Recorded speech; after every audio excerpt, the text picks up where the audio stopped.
What's going on, guys? Angry Fury here, and welcome to my Abyssal Demon Slayer guide.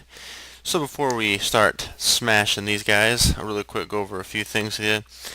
Since I figure most of you guys are going to be killing Abyssal Demons for a Slayer task, and most of you will probably be using Kuradel at this point, I'd like to go ahead and let you know that Kuradel will usually assign Abyssal Demons at around 150 to 250 per task. Now, Abyssal Demons are a combat level of 140, and they do require 85 Slayer to kill, so they do have a pretty high Slayer requirement. And usually during Caradel's task, you should expect anywhere between 42 to 69k Slayer XP per task, which is actually pretty good if you think about it as far as for Slayer experience, and around 100k all the way up to 165,000 combat experience per task, and that's not counting Constitution. That's just straight to your actual combat skill. So as you can see there, as far as XP goes, they're actually very good. So we'll go ahead and quickly just go over the inventory and gear setup before we head up there. So as far as my inventory, I always bring a Charming Imp, of course, because like I said, if you don't have this, first of all, you should definitely look into getting it. But that way we don't have to pick up any charms, as they do drop a lot of crimsons. I like to bring a pack yak and scrolls for it, and I usually bring an additional pack yak so that I can renew this one. If you don't have a pack yak, I honestly suggest you just bring like a war tortoise, and if not a war tortoise, then either a healing familiar and maybe some of these magic notepaper. And the reason for that is because Abyssal Demons drop a ton of good things. They literally have all kinds of awesome drops that you're going to want to pick up, even just their regular type drops. So you're going to want to have something that you can store all this stuff in to make banking runs less often, or a way to teleport your stuff to the bank. Aside from that, I like to just get my Slayer tasks done as fast as possible. That way I'm getting XP as fast as I can, especially since I don't have as much time, and I'm sure for some of you guys who have limited time it also helps out. So I like to bring 2 overloads with me. Now, you don't have to have the overloads. In fact, you really don't need any boosting potions at all. However, I suggest you bring some sort of potion, such as a super set at least, or an extreme set, and that's just to help you get the task done a little faster. I also like to bring some prayer renewals and prayer potions, and this is just so that I can pray turmoil the whole time, and again, this is just to get faster XP per task. Now, you definitely don't have to have this at all. I mean, it just depends on if you're using curses or regular prayer and what your prayer level is. But, I mean, you really don't even have to use prayer. So this is an option that's completely up to you. And, of course, bring the applicable prayer potions. And the only other thing I really use is Soul Split, and that's just to gain a little bit of health pack here and there.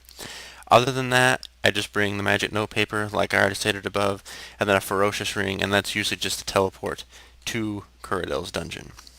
So that's pretty much it for the inventory.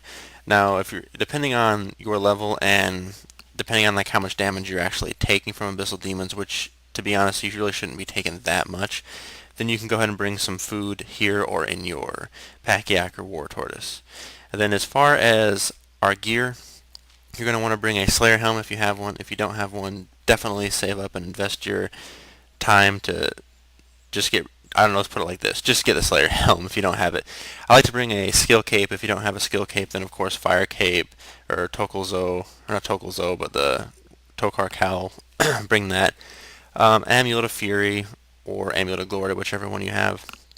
I like to bring dual Drygores. If you don't have Drygores, I recommend a Chaotic Maul. And if not a Chaotic Maul, then just a God Sword, depending on how much money you guys have, or if you've done enough Dungeoneering to have 200,000 Dungeoneering tokens to get them all. And then I usually just bring Bandos. So that's the chest plate, tassets, gloves, and boots. You don't really need anything better than Bandos, and you don't even really need Bandos. I mean, if you can't afford Bandos, or you don't have the level requirement, then of course you can go with Barrow's gear, such as Daharix. And Daharix is actually another good option with its great axe. Compared to the other things, I don't think it's as good, but it is an option. And then I like to use the Berserker ring. You can use the Ferocious ring as well to get the bonuses in Kuradel Dungeon, but you don't have to. And then I always keep something in my pocket slot, just all the time. You definitely don't have to do that. That's up to you. I have the sign of protection, I have item protection in here right now, just so if I die, I get to keep an extra item. But we're not going to be dying at Abyssal Demons, and you really shouldn't be dying there at all. And then an aura, depending on your level. I mean, if these guys are a little harder for you, which if you have 85 Slayer, I'm guessing they probably will not be, then of course you can bring Vampirism, Penance, or Aegis. But that's about it.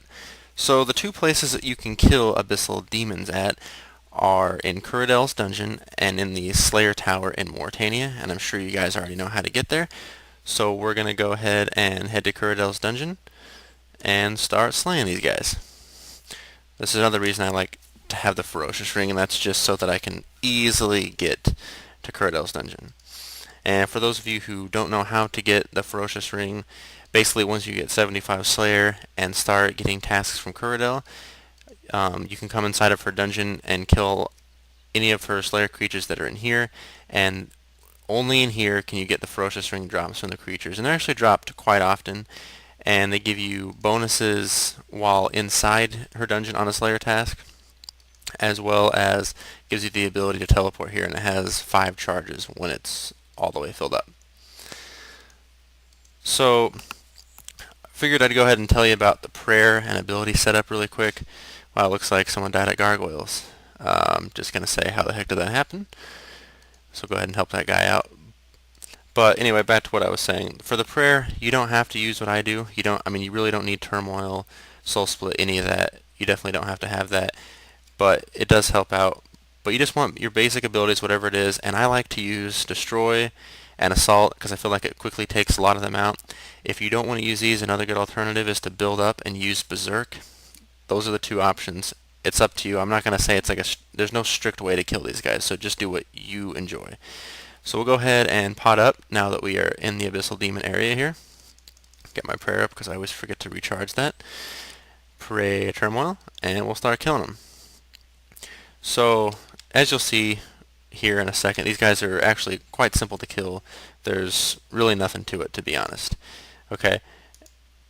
I mean, it's really simple, and you'll see that from fighting. So, some of the reasons that you'd want to kill Abyssal Demons. Okay, they do drop the Abyssal Whip, and yes, the whip is worth nothing compared to what it used to be. I think it's only a couple 100k, and it used to be worth about 3.4 million. However, recently there has been a demon buff, and the Abyssal Demons now drop an Abyssal Wand and an Abyssal Orb. So if you don't know about them, you can go ahead and research their abilities on the internet as far as like the RuneScape wiki or something like that.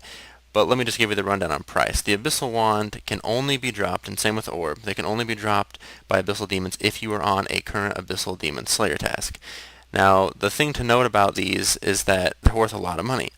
The Abyssal Wand is worth right around 10 million as of current GE prices, and I've actually been lucky enough to get one, which was awesome. And the Abyssal Orb is around 4 to 4.5 million.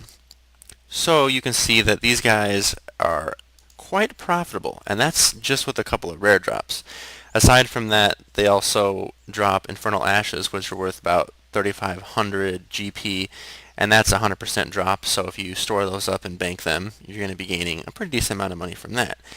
But aside from all these bigger items and the 100% drop, they drop a ton of ore as far as Addy and Rune Ore, but they also drop an insane amount of gems. Specifically rubies and dragonstones, surprisingly. In fact, I've actually gotten, I don't even know, over 100 dragonstones from Abyssal Demons in the past couple of weeks. So that should give you an idea of how many they drop. They also drop a lot of rune items such as rune two-handed swords and rune chain bodies. So it's definitely worth noting that you can make a ton of money. On just an average task, you should easily be able to make over $1 mil like per task. And if you're actually sitting at Abyssal Demons for a solid hour or so, you're going to be making 1 to 1.5 mil easy, in my opinion. And that's assuming also that you're going to be picking up the Infernal Ashes, because that helps out. But overall, these guys are a great creature. They're a very iconic Slayer monster to kill, and they're very profitable. And aside from the profitability, like I pointed out earlier, they're also very good combat XP and Slayer experience. And one thing I did forget to mention too is they also drop in the same amount of diamonds. So pretty much they're, in my opinion, the first like really profitable Slayer monster you actually get to. But other than that, guys, there's really not much to it. They're extremely easy to kill. Just make sure I mean, really, there's nothing to even watch out for. I mean, they're just like any other normal creature that you would kill in RuneScape. But anyway, guys, hope this helps. I'll go ahead and leave a quick clip of me killing a few of these guys like I always do. And until next time, thanks.